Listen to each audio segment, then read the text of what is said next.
علی امین گنڈاپور کا عمران خان کی کال تک احتجاج جاری رکھنے کا اعلان، دھرنے کا مقام نہ بتایا۔ وزیر اعلیٰ خیبر پختونخوا کی اپوزیشن لیڈر عمر ایوب کے ساتھ مانسہرہ میں پریس کانفرنس۔ انہوں نے وفاقی حکومت کو مخاطب کرتے ہوئے کہا کہ ایک بار پہلے بھی تمہاری غلطیوں سے پاکستان ٹوٹ گیا، آج پھر تم یہ کر رہے ہو۔ اگر ہم نے آپ کا والا وتیرہ اختیار کر لیا تو آپ بنگلہ دیش کو بھول جاؤ گے، بھاگنے کا موقع بھی نہیں ملے گا۔ ان کا کہنا تھا کہ ہم پر براہ راست حملہ ہوا ہے اور اغوا کی کوشش ہوئی ہے، اس کا سب کو جواب دینا پڑے گا۔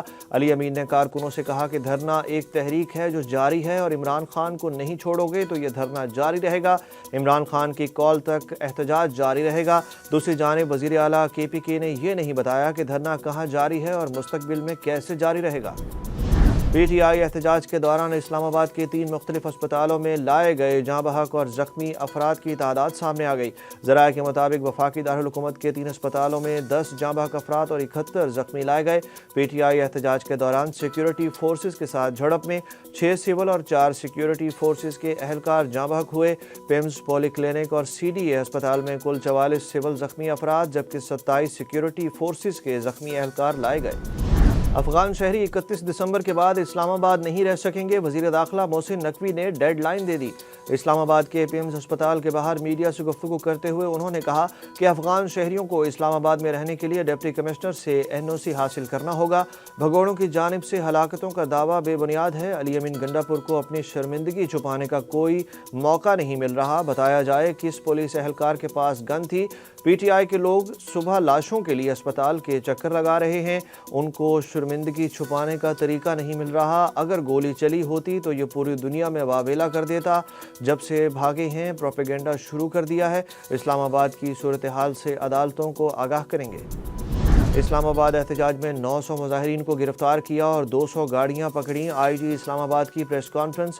علی ناصر رضوی نے کہا کہ احتجاج میں قانون نافذ کرنے والے اداروں پر سیدھی فائرنگ کی گئی۔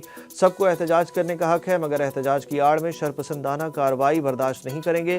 چیف کمشنر اسلام آباد محمد علی رندھاوا نے کہا کہ کسی بھی غیر ملکی کو اسلام آباد کا امن تباہ کرنے کی اجازت نہیں دیں گے۔ پکڑے گئے مظاہرین میں افغان شہری بھی شامل تھے۔ اسلام آباد میں احتجاج سے واپسی کے بعد PTI کی قیادت میں اختلافات سامنے آ گئے۔ رہنماؤں نے بشرا بی بی کو احتجاج کی ناکامی کا ذمہ دار قرار دے دیا۔ ذرائع کے مطابق بیرسٹر سیف نے احتجاج کے لیے D چوک جانے کا قصوروار بشرا بی بی کو قرار دیا۔ مشیر اطلاعات خیبر پختونخوا نے دعویٰ کیا کہ انتظامیہ کی جانب سے اسلام آباد کے مضافات میں جلسے کی تجویز دی گئی جس پر عمران خان نے آمادگی ظاہر کی تھی، لیکن بشرا بی بی نے کہا کہ وہ D چوک ہی جائیں گی۔ شوکت یوسفزئی نے علی امین گنڈاپور کو قربانی کا بکرا بنانے کا الزام لگایا۔ شیر افضل مربت نے دعویٰ کیا کہ وہ اور علی امین گنڈاپور D چوک جا کر احتجاج کرنے کے حق میں نہیں تھے۔ PTI کے اسلام آباد احتجاج منسوخ کرنے کے اعلان کے بعد اسلام آباد میں حالات معمول پر آ گئے۔ بند راستے کھول دیے گئے، موٹر ویز بھی کھل گئیں، انٹرنیٹ سروس بھی بحال۔ مظاہرین قانون نافذ کرنے والے اداروں کے کریک ڈاؤن کے بعد اپنی گاڑیاں چھوڑ کر چلے گئے۔ پولیس اور ایکسائز حکام نے گاڑیاں قبضے میں لے کر ریکارڈ نکالنا شروع کر دیا۔ پنجاب حکومت نے PTI احتجاج سے پکڑے گئے افغان شہریوں کی شناخت جلد سامنے لانے کا اعلان کر دیا۔ وزیر اطلاعات پنجاب عاصمہ بخاری نے کہا کہ علی امین کی گاڑی کو کل کارکنوں نے آگ لگائی۔ احتجاج کے دوران پنجاب پولیس کی 22 گاڑیوں کو نقصان پہنچایا گیا۔ Army chief general Syed Asim Munir سے چین کے vice chairman central military commission کی ملاقات۔ ISPR کے مطابق ملاقات میں باہمی اعتماد اور تعاون کی ضرورت پر زور دیا گیا۔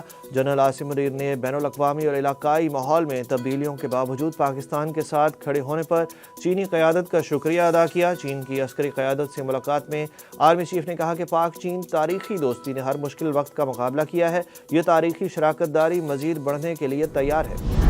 9 مئی کے 8 مقدمات میں عمران خان کی ضمانت کی درخواستوں پر فیصلہ محفوظ۔